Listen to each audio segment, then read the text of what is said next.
कि सरकार अगर सही समय पे सही काम किया होता तो ये गगन यादव पहुंचे कैसे आगरा तक। विपक्ष का काम ये नहीं कि आग में घी डालना, विपक्ष का काम है बेरोजगारी, महंगाई, भ्रष्टाचार, बिजली पानी, इस पे बात करना। सरकार जो है अपनी विफलता को अखिलेश यादव के ऊपर थोपना चाहती है। ये राष्ट्रभक्त नहीं है, देशभक्त नहीं है, ये कुर्सी भक्त है भारतीय जनता पार्टी के लोग। आजम खान साहब ने कई बार सरकार समाजवादी पार्टी की बनवाई, मुलायम सिंह जी की बराबरी की, सीतापुर की जेल में बंद हैं समाजवादी पार्टी, सैफई परिवार का कोई 1 किलो सेब लेने त्योहार तो ईद बकरीद आजम खान साहब से नहीं मिलने गया। भारतीय जनता पार्टी के लोग कहते हैं जात पात का करो विदाई, हिंदू हिंदू भाई भाई, तो क्या यादव नहीं थे? आज यादव है तो अखिलेश जी का बड़ा खराब लग रहा है। और चाहे रिजवान जहीर हो, चाहे नाहिद हसन हो, चाहे इरफान सोलंकी हो, चाहे शाहिद बेद हो, केवल मुसलमानों का वोट लेना जानते हैं। थाने का घेराव किया गया, भीड़ दादरपुर गांव की तरफ बढ़ रही थी, उसको सही कैसे ठहराया जा सकता है? ये तो इस सवाल पर सरकार स्वयं संदेह के घेरे में है। इटावा में कथावाचक के साथ हुई बदसलूकी और उसके बाद यादव महासभा और रही रेजिमेंट के लोगों का थाने का घेराव करना और उसके बाद दादरपुर गांव की तरफ बढ़ने का प्रयास, ये पूरी घटना इस समय सूबे की सियासत में खूब जोरों पर है और इस घटना को लेकर सियासी बयानबाजी भी तेज हो गई है। इसी पूरे मुद्दे पर बातचीत करने के लिए हमारे साथ कुछ लोग हैं जिनसे इस घटना के बारे में जानेंगे कि आखिर इस घटना के पीछे का कारण क्या है और इस पर जिस प्रकार के तर्क दिए जा रहे हैं उस पर इनकी क्या राय है। इटावा की घटना जिस तरीके से हुई, इस पर अब सियासी बयानबाजी हो रही है, क्या कहेंगे? पत्रकार महोदय, ये भारतीय जनता पार्टी की सरकार की एक साजिश है। अगर जो है कथा पढ़ने गए थे लोग, भागवत कहने गए थे, तो भागवत जो लोग कहते हैं वो बहुत चर्चित होते हैं, बहुत मशहूर होते हैं, तो उन्हें बुलाया जाता है। तो वो तिवारी जी जो बुलाने गए थे वो सोच समझ के बुलाने गए थे, वो चर्चित रहे होंगे। जहाँ तक जात छिपाने की बात हो रही है, तो क्रॉस केस बनाने के लिए अब लगाया जा रहा है, पहले क्यों नहीं बताया गया? और हाथ पकड़ने की और सब कुछ दिखाई दे रहा है जो बताया जा रहा है, ये तो क्रॉस केस के लिए बनाया जा रहा है। जब उस व्यक्ति का मुँह शिखा छिलवा दिया गया और जो है नाक रगड़वाया गया और मूत्र से पवित्र किया गया, तो ये तो सनातन धर्म का अपमान। अभी तक तो मैं गंगा जल को ही पवित्र समझ रहा था, अब मुझे पता लगा कि मूत्र भी पवित्र है, मूत्र से भी पवित्र किया जा सकता है। तो ये सनातन धर्म का अपमान हो रहा है। ये सरकार को सोचना चाहिए। सरकार जो है चरित्र निर्माण की बात की योजना नहीं चलाती, संस्कार निर्माण की योजना नहीं चलाती। अब ये आप बताइए कि सरकार अगर सही समय पे सही काम किया होता और जो है सरकार कहती है कि लैंड ऑर्डर चुस्त दुरुस्त है, तो ये गगन यादव पहुँचे कैसे आगरा तक? और उनके जो है ये जो आप बता रहे हैं कि उनकी सेना पहुँची कैसे वहाँ तक, दादर गांव तक? तो ये सरकार का विफलता है। सरकार के एलआई इंटेलिजेंस और विभाग क्या कर रहा था? माननीय मुख्यमंत्री जी रोज कहते हैं कि हमारा शासन चुस्त दुरुस्त चल रहा है, लैंड ऑर्डर एकदम चुस्त दुरुस्त है, तो कैसे गगन यादव वहां तक पहुंचे? ये सरकार की साजिश से गगन यादव के कार्यकर्ता वहां तक पहुंचे। तो सरकार जो है अपनी विफलता को अखिलेश यादव के ऊपर थोपना चाहती है कि ये लोग ऐसा करवा रहे हैं। अखिलेश यादव उसमें कुछ नहीं करवा रहे। हाँ, अखिलेश यादव ने कुछ लोगों का जान बचाने का काम किया। जैसे कोई सार्वजनिक अपमान किसी का हो जाता है तो सोचता है कि इससे अच्छा तो मौत हो जाए, तो अखिलेश यादव बुला के उनको सांत्वना दिए कि घबराओ नहीं, सब ठीक है। उनको कुछ मदद इमदाद की बहाना दे के किसी तरह से समझाने बुझाने का काम की। जैसे कोई बहुत ज़्यादा आहत हो जाता है तो ट्रेन के आगे कूद के जान दे देता है, कोई आत्मदाह कर लेता है, कोई कुएं में कूद के जान दे देता है। तो अखिलेश यादव ने उन्हें ढाढ़स बताया कि जो है घबराओ नहीं, समाज आपके साथ है। तो उन्होंने तो जान बचाने का काम किया। अब उसका प्रोपगंडा दूसरे ढंग से बनाया जा रहा है कि अखिलेश यादव उनको जो है इस तरह का काम किए बुला के। अरे भाई, पहले जो पीड़ित पक्ष है, पीड़ित जैसे पीड़ित दुखी आत्मा जो है उसको पहले सहारा दीजिए। जो पीड़ित दुखी आत्मा है उसको पहले अखिलेश यादव ने सहारा देने का काम किया, समझाने बुझाने का काम किया कि उसको थोड़ा साहस आए कि कहीं जान न दे दे। चूँकि सार्वजनिक अपमान हुआ, किसी कमरे के अंदर नहीं हुआ, सार्वजनिक अपमान हुआ। उनकी शिखा काटी गई, उनका बाल छीला गया, उनको जूतों से मारा गया, उनका जो है नाक रगड़वाई गई महिला के ऊपर। फिर किसी ने कहा कि भौजी जरा अपना पेशाब ले आओ, और उसके बाद जो है इनके सर पर छिड़का गया। तो ये सार्वजनिक अपमान है। अगर पेशाब पवित्र हो गया तो समझिए कि सनातन धर्म का ये अपमान है। सूबे की सरकार में उप मुख्यमंत्री केशव प्रसाद मौर्य ने इस घटना को लेकर एक ट्वीट किया था। उन्होंने कहा था कि सपा बहादुर अखिलेश यादव दूध में नींबू डालने का काम कर रहे हैं। ऐसा नहीं है। आदरणीय केशव मौर्य को समझ में आ गया है, आदरणीय मुख्यमंत्री योगी आदित्यनाथ जी को समझ में आ गया है कि 80% ब्राह्मण समाजवादी की तरफ अपना विचार बना चुका है। अब कैसे इनको अलग किया जाए, तो इटावा में घटना कराई गई, इसीलिए प्रायोजित कार्यक्रम किया गया कि इटावा में घटना कराई गई। ये आजमगढ़ में नहीं कराई गई, गाजीपुर में नहीं कराई गई, प्रतापगढ़, रायबरेली और सुल्तानपुर में नहीं कराई गई। इटावा में जानबूझकर ये घटना कराई गई कि जिससे यादव और ब्राह्मण में दुराव पैदा हो और वोटों का बंटवारा हो। ये लोग राष्ट्र प्रेमी नहीं हैं, राष्ट्र हितैषी नहीं हैं, ये लोग कुर्सी के प्रेमी हैं। कुर्सी बची रहनी चाहिए, चाहे समाज तार तार हो जाए, समाज चाहे मर जाए, इनकी कुर्सी बची रहनी चाहिए। ये राष्ट्रभक्त नहीं है, देशभक्त नहीं है, ये कुर्सी भक्त हैं भारतीय जनता पार्टी के लोग कि इस तरह का कार्य करवा रहे हैं। नहीं तो गगन यादव पहुंचे कैसे? दादर गांव में हजारों जो है लोग कैसे पहुंच गए? जब पुलिस चुस्त दुरुस्त होती, लाइव इंटेलिजेंस अगर खबर दे रही थी तो माननीय मुख्यमंत्री जी व्यवस्था क्यों नहीं की? कैसे लोग पहुंच गए? यहाँ हम लोग यहाँ से धरना देने के लिए विधानसभा 50 मीटर दूरी है, हम लोगों को यही गेट नहीं डाकने देते, गेट क्रॉस नहीं करने देती पुलिस, तो इतनी दूर से लोग कैसे इटावा के दादर गांव में पहुंच गए? तो ये माननीय मुख्यमंत्री जी की विफलता है, एलआईयू और पुलिस विभाग शासन प्रशासन की विफलता है। अपनी विफलता छिपाने के लिए अखिलेश यादव पे ये लोग दोष मढ़ रहे हैं, ये गलत है। अपना शासन है आपका 7-8 साल से, अपने शासन की विफलता को आप विफल नहीं मान रहे हैं, आप अखिलेश यादव पे लगा रहे हैं दोष। कैसे वहाँ यादव, ये जो गगन यादव की टीम पहुंची दादर गांव में, ये किसकी जिम्मेदारी थी? अखिलेश यादव की जिम्मेदारी थी कि माननीय मुख्यमंत्री जी की जिम्मेदारी थी? अपनी जिम्मेदारी को नकारते हुए अखिलेश यादव पे लोग दोष थोप रहे हैं। ये जनता सब जान रही है, ब्राह्मण भी जान रहे हैं, यादव जान रहे हैं। कुछ उग्र ब्राह्मण के लड़के इस तरह की घटना घटाए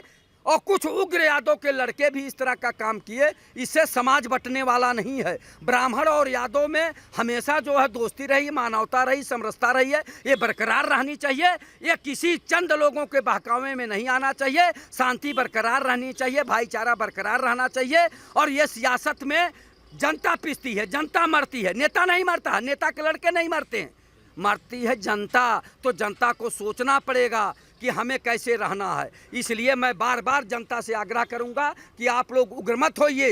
ये नेताओं के लड़के नहीं हैं, आईएएस के लड़के नहीं हैं, पीसीएस के लड़के नहीं हैं, ये लोग गरीब जनता के लड़के हैं। आपस में मत लड़िए और ये सरकार को 2027 में जवाब दीजिए। जय हिंद, जय भारत। इटावा में जिस तरीके की घटना हुई उस पर क्या कहेंगे? देखिए, इटावा की जो है बहुत निंदनीय घटना है, और हिंदू हो, मुसलमान हो, सिख हो, ईसाई हो, सबको भाईचारा बना के रखना चाहिए। सवाल जहाँ तक रहा है, इन्होंने जो 2 आधार कार्ड ले गए, जात इन्होंने छिपाई, जो इस तरीके की अराजकता हुई है। विपक्ष का काम ये नहीं कि आग में घी डालना, विपक्ष का काम है बेरोजगारी, महंगाई, भ्रष्टाचार, बिजली पानी, इस पर बात करना। तो वो न हटा के तो स्वयं ही अखिलेश यादव जी बात कर रहे हो। वो यादव था तो उसको पैसा कौड़ी से इनाम देके सर सम्मान से भेजा।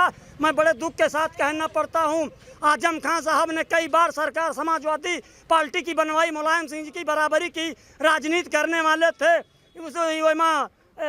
सीतापुर की जेल में बंद हैं समाजवादी पार्टी सैफई परिवार का कोई 1 किलो सेब लेने त्योहार ईद बकरीद आजम खान साहब से नहीं मिलने गया।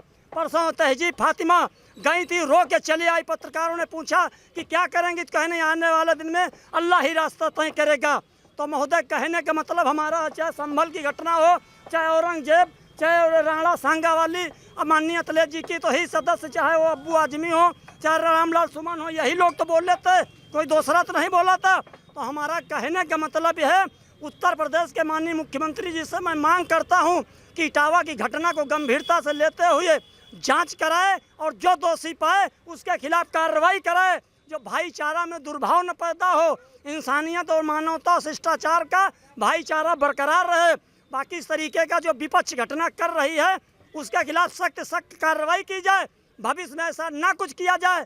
आज यादव है तो अखिलेश जी का बड़ा खराब लग रहा है, और चाहे रिजवान जहीर हो, चाहे नाहिद हसन हो, चाहे इरफान सोलंकी हो, चाहे शाहिद बेद हो, केवल मुसलमानों का वोट लेना जानते हैं। मुसलमान जैसे दूध मशीन निकाल फेंक दो किनारे, ऐसे आज तक मुसलमान बना पड़ा है।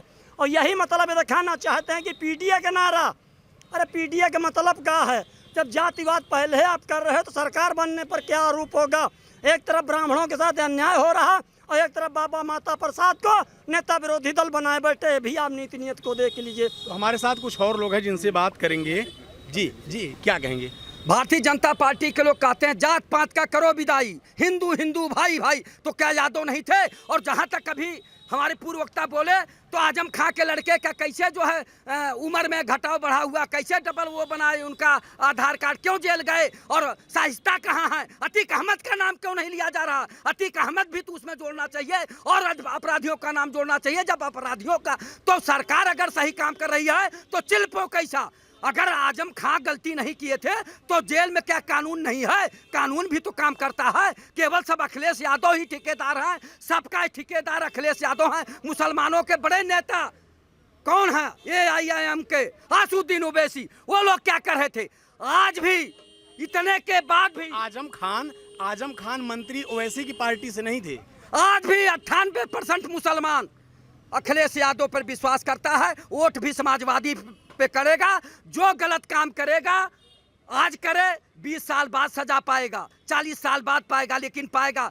लोग कहते हैं देर है अंधेर नहीं। चाहे जो हो, चाहे जो गलत काम करेगा वो बचेगा नहीं इस धरती से। मैं कहना चाहूंगा कि जब भारतीय जनता पार्टी कहती है कि जात पात कर करो विदाई, हिंदू हिंदू भाई भाई, तो वहां जात पूछने का सवाल कैसे आया? जात की क्या जरूरत है? जो विद्वान है, जैसे कोई डॉक्टर है, हार्ट रोग विशेषज्ञ, आंख रोग विशेषज्ञ, हड्डी रोग विशेषज्ञ, तो हम लोग जाते हैं तो पहले पूछताछ के जाते हैं। आप भी जाते होंगे। जो रामायण बाँचते हैं, रामायण कहते हैं, तो 10-10, 20-20 कोस में फेमस रहते हैं। उनका जात छिपी नहीं रहती। जब आप बुला के ले गए, बुलाने वाले तिवारी जी थे, तो ऐसे चले गए बुलाने, बिना जाने पर के जानबूझ के गए थे। ये तो क्रॉस केस बनवाने के लिए कह रहे हैं कि इनका का आधार कार्ड दो था, एक में दीक्षित था, चतुर्वेदी था, द्विवेदी था, और एक में यादव था या सिंह था। ये तो जानबूझ के जो है क्रॉस केस बनवाने के लिए किया जा रहा है। पत्रकार महोदय,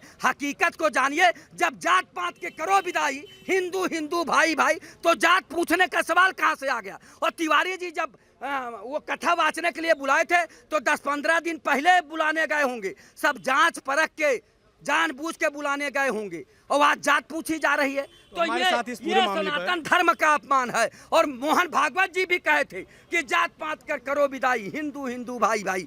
तो जब जात का सवाल ही नहीं है, जो विद्वान है, जो जानकार है, वो पूजा पाठ कर सकता है, रामायण कह सकता है, प्रवचन कह सकता है, भागवत कह सकता है, तो जात का सवाल कैसे आया? ये जानबूझकर प्रोपगंडा बनाया जा रहा है और क्रॉस केस बनवाने के लिए इस तरह का षड्यंत्र रचा जा रहा है। हमारे साथ कुछ और लोग हैं जिनसे जानेंगे। कथावाचकों के साथ जो हुआ वो तो गलत है, लेकिन जिस तरीके से वहाँ बेलवार थाने का घेराव किया गया, भीड़ दादरपुर गांव की तरफ बढ़ रही थी, उसको सही कैसे ठहराया जा सकता है?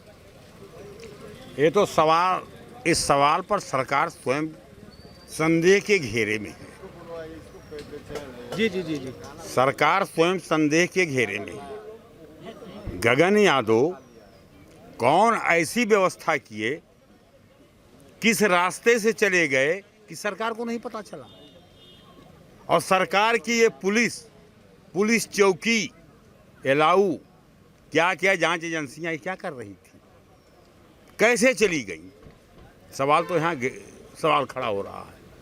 और गए तो गगन यादव को गिरफ्तार क्यों नहीं किया गया?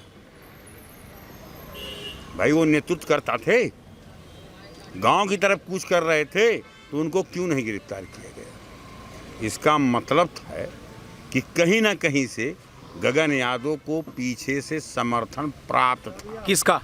सरकार का। वो कैसे गए, किस हिसाब से चले गए, किस जहाज से चले गए, सरकार नहीं जान पाई हैं। आप तो यहाँ मीडिया में आए, सरकारी अलाउ के लोग जान रहे हैं कि आप बाइट ले रहे हैं, वो कैसे चले गए? सवाल आज संदेह के घेरे में है।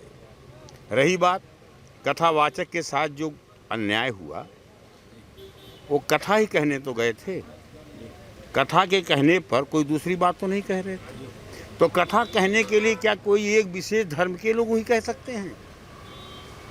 जो विद्वान होगा वो कहेगा। लेकिन लोग उसमें कह रहे हैं कि फिर पहचान छुपाने की क्या जरूरत है? ऐसा है, हम ये कह रहे थे कि अगर ब्राह्मणों के दो चार लड़कों ने गलत किया तो पूरी कौम नहीं गलत हो सकती। ब्राह्मण हमेशा सभी कष्टों के बाद वो आशीर्वाद देने का काम करती है। वो आशीर्वाद देने की बिरादरी में दो चार अगर लफंगे लुच्चे पैदा हो गए तो पूरी बिरादरी को बदनाम नहीं किया जा सकता है। सवाल रहा कथावाचक का नाम बदल गया। हम तो जानते नहीं चलाना वालाना। लोग तो बताते हैं कि एडिट कान क्या होता है, एडिट का कुछ भी बना लीजिए। ऐसा भी हो सकता है। हमारे साथ कुछ और लोग हैं इस पूरी घटना को लेकर। जी। जैसे ही एजेलेंस की और एलआईओ की बात कर रहे, जब मुसलमानों का मुजफ्फरनगर में घर जल रहे थे, सैफई में हीरो हीरोइनी नाच रहे थे, प्रतापगढ़ में सीओ की हत्या हुई थी। अभी कुछ वक्ता ने कहा कि आजम खां का ओवैसी की सरकार में थोड़ो मंत्री थे, समाजवादी पार्टी की सरकार में मंत्री थे। तो ये लोगों की नीति सोच को आप देख लीजिए, जिस तरीके से आने वाले दिन में 27 दिशा और दशा तय करेगी क्या होगा। तो आपने देखा किस तरीके से लोगों ने इटावा की घटना को लेकर अपनी राय रखी। कैमरामैन शिवांशु के साथ सीवेश मिश्रा, अनादि टीवी, लखनऊ।